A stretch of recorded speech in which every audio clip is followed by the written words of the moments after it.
This book made my legs ache. Hi folks, Harry here, and today I'm going to be talking about the 7 Haruki Murakami books that I read in just 1 week.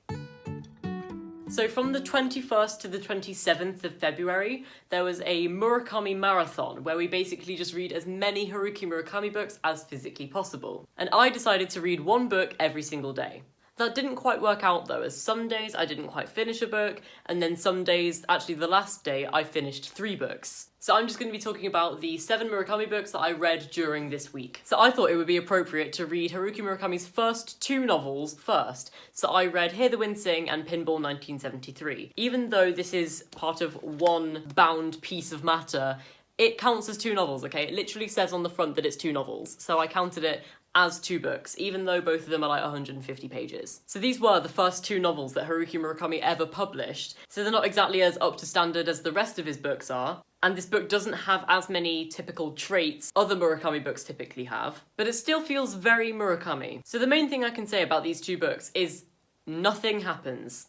Literally, nothing happens, but I still absolutely love them just because it has that Murakami feel and it's incredible writing. So one of the things that I love most about Murakami, I'd say the thing I love most about Murakami, is his writing is verisimilitudinous, which is my new favourite word. And verisimilitude is basically when something has the appearance of being true or real or authentic. So Murakami doesn't shy away from giving us details about his characters' lives just to make them seem a little bit more realistic and authentic, rather than a fabrication. And I'd say Hear the Wind Sing did that absolutely perfectly. So originally I rated Hear the Wind Sing 4 stars, but I eventually moved that down to a 3 because I thought nothing happened, so I'm just gonna give it a 3. Pinball 1973 I think I rated 1.5. It just really wasn't that good, but I still enjoyed the writing just because it's Murakami. But plot-wise, character-wise, rubbish. So I rated it 1.5. So the third book that I read was which is quite possibly the most famous Murakami book. So this book follows a character named Toru Watanabe who hears the Beatles song and it reminds him of one of his past lovers, Naoko, and was her favourite Beatles song. So he reminisces on his teenage years and early adulthood and his sexual encounters, and also a woman named Midori. I don't understand the hype for this book at all. I rated it 3 stars because it just isn't magical realism. It's not what Murakami is known for, but it's still a very, very good book. I did rate it 3 stars, and that is above average, because technically 2.5 is average, which means that 3 stars is above average. And I did enjoy it. I enjoyed it a lot. It's got a lot of substance as a story, so I really, really enjoyed it. And even though it's not magical realism, it's still got the magic of Murakami. A lot of people say that this is the first Murakami book that you should read. I could not disagree more. I think this is one of the worst books to start reading Murakami because it doesn't reflect Murakami as a writer. If you read this and go into it thinking, this is Murakami, it just doesn't feel like that. So I wouldn't really recommend this for beginner Murakami readers, but I'd say once you've read maybe 4 or 5 of his books, I think you should give this a try, because it is pretty good. So the 4th book that I read on Kindle, and that is After the Quake. So After the Quake was the book that everyone doing the readathon was encouraged to read. So After the Quake is a short story collection. I think it's 6 short stories, and only 2 of them really impressed me. I liked Super Frog Saves Tokyo, and I liked Honey Pie.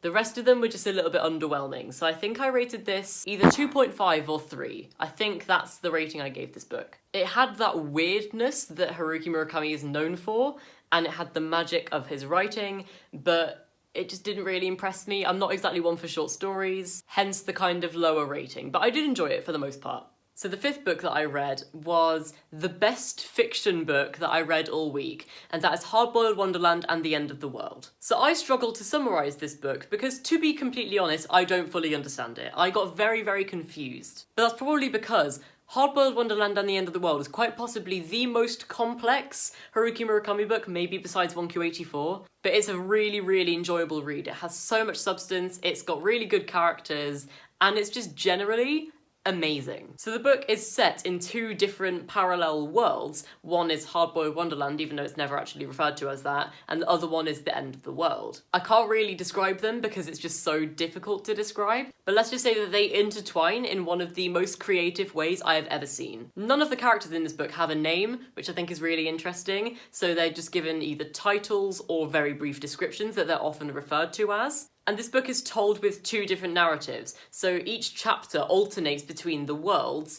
and gradually the line between the two chapters just gets thinner and thinner and thinner, until eventually it just kind of blends. But I rated this book 4 stars. I really, really enjoyed it. Even though it was confusing, it's a really, really, really good book. And I can almost guarantee that if I reread Hardboiled Wonderland and the End of the World, I think I would give it a 4.5 or maybe even a 5. I think it's definitely the kind of book that I would need to reread to get the amount of appreciation that that book needs, if that makes sense. So I can guarantee that upon a reread, I would most definitely enjoy it more. So the 6th book that I read is the best book, my favourite book that I read this week. I rated it 5 stars, and it is what I talk about when I talk about running. I was not expecting to like this book as much as I did, and it is non-fiction, which is very surprising because Murakami is known for his fiction work, but it just so happens that his non-fiction book was the one that I happened to enjoy the most. So if you did not know, Haruki Murakami is known as the running novelist because even though he's in his 70s, he runs 10 kilometers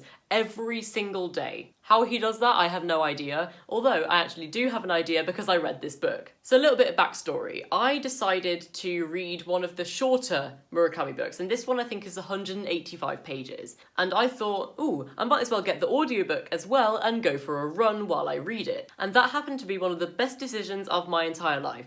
I don't usually run. I never run. But when I do, I don't typically have that much endurance. But I ran 6.5 kilometers listening to that book. I think I read about 2 hours of it just from that one run, and I really, really, really, really, really enjoyed it. And that book pushed me through so many difficult parts of that run. He started talking about endurance and running up hills, which happened to coincide with me running up hills, and it pushed me to work harder. And I don't think a book has ever had that much impact on my life, because now I've started to work running into my life more. In fact, just a few hours ago, I got back from an 8-kilometer run, and I'm really, really proud of myself for doing that. So in a sense, this book has changed my life. It has helped me better myself as a person. It's made me more determined and motivated, not just to run, but also to do work in general. And it's made me admire Haruki Murakami so much more as a person, as a novelist, as a runner. I just admire him so, so much. This book has changed my life. I rated it 5 stars. It's just absolutely fantastic. This book made my legs ache. My legs are absolutely killing. But even though my legs were killing when I woke up this morning, I still went out for an 8-kilometer run because Murakami taught me about endurance and determination, and he really, really inspired me and changed my life. So that is why this is the best book that I read this week. And the 7th and last book that I read this week was Desire. So Desire is a short story collection. It's only about 109 pages, I think. And it was just average. I think I rated it maybe a 2 or a 3 stars. One of the short stories in it was Birthday Girl, which was the first ever bit of Murakami writing that I ever read.